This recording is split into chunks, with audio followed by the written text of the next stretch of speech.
এটাই সেই ব্রিজ, যে ব্রিজের কারণে আমরা বাসুলিয়া থেকে বড় নৌকা নিতে পারি না। কারণ এই ব্রিজের নিচ দিয়ে ছোট বড় নৌকা যাওয়া কোনোভাবেই সম্ভব না, কারণ ব্রিজটা অনেক নিচু করে দেওয়া হয়েছে।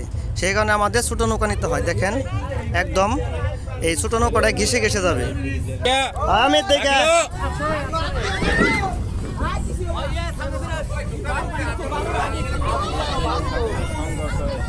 দুটা ছেলে একসাথে সংঘর্ষ হয়ে গেছে, কিছু করার নেই। এখন আমরা দুইটা ছেলে একসাথে এই ব্রিজের নিচে যাবো, দেখি বাজে কিনা। একত্রিত অনেক কঠিন, এই যে মোটামুটি একদম বেঁচে যায়, একদম বেঁচে একদম।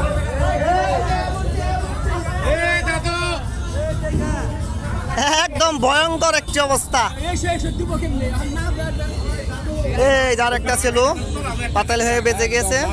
এই জায়গায় মানে অনেক ছিল। ওই আর ছয়দামপুর গেলে তো আপনার অভাব নাই। সংঘর্ষ হইতেছে।